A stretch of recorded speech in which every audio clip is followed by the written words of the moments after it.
നമസ്കാരം. നിയമസഭാ തിരഞ്ഞെടുപ്പിൽ നിർണായക നീക്കങ്ങളുമായി ബി.ജെ.പി കേന്ദ്ര നേതൃത്വം. എ ക്ലാസ് മണ്ഡലമായ കാഞ്ഞിരപ്പള്ളി പിടിച്ചെടുക്കാൻ കേന്ദ്രമന്ത്രി ജോർജ് കുര്യനെ തന്നെ കളത്തിലിറക്കാൻ ബി.ജെ.പി കേന്ദ്ര തീരുമാനം.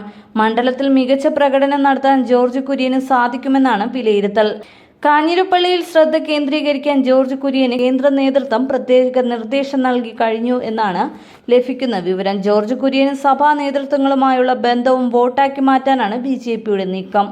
ഒരു കേന്ദ്രമന്ത്രി തന്നെ സ്ഥാനാർത്ഥിയായി എത്തുന്നതോടെ മണ്ഡലത്തിലെ രാഷ്ട്രീയ സമവാക്യങ്ങൾ മാറുമെന്ന പ്രതീക്ഷയിലാണ് എൻ.ഡി.എ ക്യാമ്പ്. അതേസമയം കാഞ്ഞിരപ്പള്ളിയിൽ ബി.ജെ.പി ലക്ഷ്യം വെച്ചതോടെ മണ്ഡലത്തിൽ സർപ്രൈസ് സ്ഥാനാർത്ഥികളെ രംഗത്തിറക്കാനാണ് യു.ഡി.എഫിന്റെ നീക്കം. ജില്ലാ പഞ്ചായത്ത് മെമ്പർമാരായ Abhilash Chandran, advocate G Raj, Joseph Vazhakkan, Nattakam Suresh എന്നീ പേരുകൾ കോൺഗ്രസിന്റെ പരിഗണനയിലുണ്ട്. എന്നാൽ ജോർജ് കുര്യൻ സ്ഥാനാർത്ഥിയാകുന്നതോടെ എ.ഐ.സി.സി സെക്രട്ടറി അഡ്വക്കേറ്റ് മാത്യു ആന്റണിയുടെ പേരും പരിഗണനയിലുണ്ട്.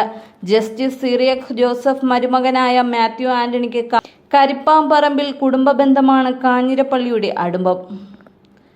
അതിനിടെ കാഞ്ഞിരപ്പള്ളിയിൽ ജോർജ് കുര്യൻ വന്നാൽ പൂഞ്ഞാറിൽ സാമുദായിക സമവാക്യം പാലിച്ച് ഹിന്ദു നായർ വിഭാഗത്തിൽ നിന്നുള്ള സ്ഥാനാർത്ഥിയെ ബി.ജെ.പിക്ക് പരിഗണിക്കേണ്ടി വരും. ഇത് പൂഞ്ഞാറിൽ മത്സരിക്കാൻ ആഗ്രഹിക്കുന്ന പി.സി ജോർജിന് തിരിച്ചടിയാകും.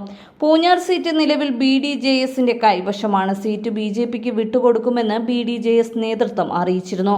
ഇതോടെയാണ് പൂഞ്ഞാറിൽ പി.സി ജോർജും പാലായിൽ മകൻ ഷോൺ ജോർജും മത്സരിക്കാൻ നീക്കങ്ങൾ ആരംഭിച്ചത്. പാലായിൽ ഷോൺ ജോർജ് സീറ്റ് ഏറെക്കുറെ ഉറപ്പിച്ച മട്ടാണ്.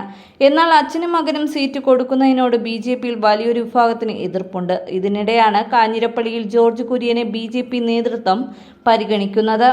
ഇതോടെ അടുത്തടുത്ത 3 മണ്ഡലങ്ങളിലും ക്രൈസ്തവ സ്ഥാനാർത്ഥികൾ എന്ന അവസ്ഥ ഉണ്ടാകാതിരിക്കാൻ പി.സി ജോർജിനെ പൂഞ്ഞാറിൽ പരിഗണിച്ചേക്കില്ല. പകരം നായർ സമുദായത്തിൽ നിന്നുള്ള ഒരു സ്ഥാനാർത്ഥി എത്താനാണ് സാധ്യത.